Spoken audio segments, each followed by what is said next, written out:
Hi, welcome back to The Running Master. My name's Dan and I compete in Masters Athletics, predominantly over the 800 metres. If you have been following the series, you'll know that I'm currently trying to build up my base again, my endurance capacity, following some knee injuries that I've had pretty much over the last year. So I'm just trying to get back out again and trying to build up the mileage again. So I've got a bit on that this week. I've also got a bit on a Strava feature that I was recently made aware of, so I thought I'd share that with you too.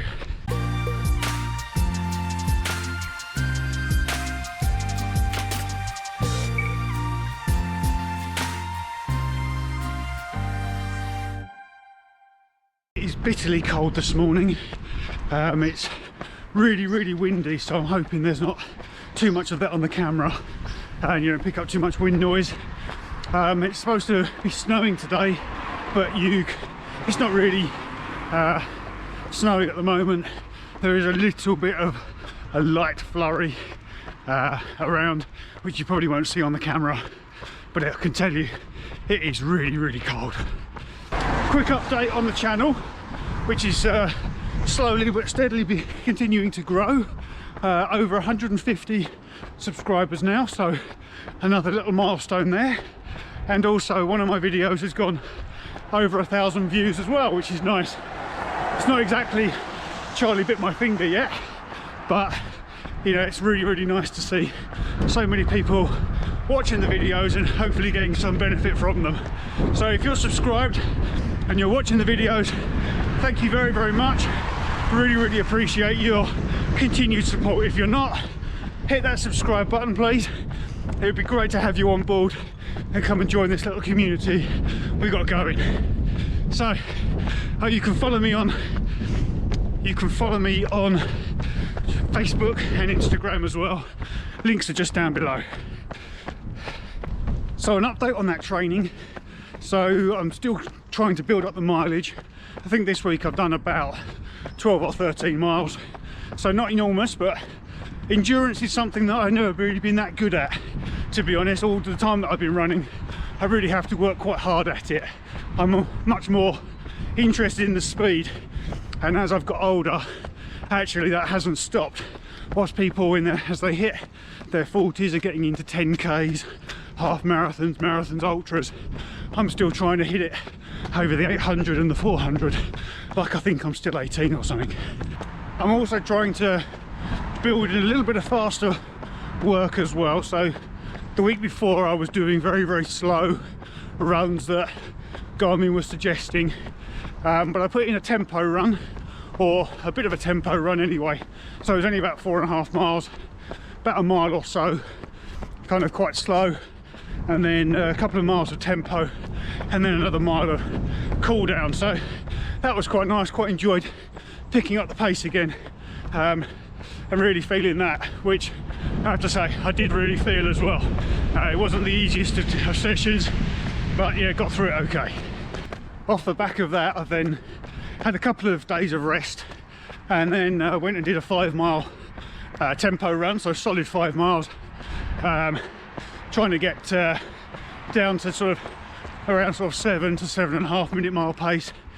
Did the first 3 miles a bit too quick, and then it started to suffer a bit in the second 2, but overall pleased with getting a 5 mile run done, which may not seem huge in the grand scheme of things, but for me it was actually quite good, bringing that back to, you know, starting to get towards where I want to get to in terms of consistent running. So it wasn't far and it wasn't fast, but we're heading in the right direction. God, it's really getting windy now. Onto that Strava feature. So this was something that I think Strava released about October 2020. So that's about 3 months ago. I guess it didn't come out to too much fanfare. It certainly ducked under my radar, but I was put onto it a couple of days ago. Thank you, Vince. And it was quite interesting. So this is the way it works. You know, when you upload to Strava, you get the solid red line that shows you your route. Well, you can change that to show you your pace, your elevation, your heart rate, your speed. I think there's a couple of others. I'll put them up on the screen. But you can change what it shows you, and it can show you the variations on that little map. So the way you do it is to use a hashtag. In the description of your activity, you use the hashtag. For instance, you'll use the hashtag pace map, and that will show you a nice line on your route about how your pace varied over the route that you did. I think the intention of the hashtag was to put it into the description, but I found that you can do two things, partly because the first time I did it I actually created an error, which was I put the hashtag in the title, and I also put the hashtag in the middle of a sentence or title of my workout, and it worked. So you don't just have to put it in the description as a single hashtag, you can actually put it in the middle of a sentence and also in the title. Now what it doesn't do is show you that information when you actually click into your activity. So it only shows it like on a feed. When you click back in, all you get is the red line again. So I'm not entirely sure exactly how useful this feature is. Is it really useful for assessing your training? Probably not. Garmin has a very similar feature, and arguably is actually better when you look at your pace. Pace is probably the one that I would want to be most interested in. I run around relatively flat areas, so elevation's no good. Heart rate, once it gets up to speed, it tends to be about the same the entire run. So I'm not entirely sure how useful it actually is, but it's kind of cool. So if you're a subscriber, easy for me to say while I'm running and trying to breathe, check it out. So put that hashtag in and let me know how you find it. So I hope you found that useful, and hope you found it interesting. I'm going to be continuing to build up my endurance, and I think I've got a couple of plans in mind in order to do that and keep myself focused on actually trying to achieve some sort of mini goals.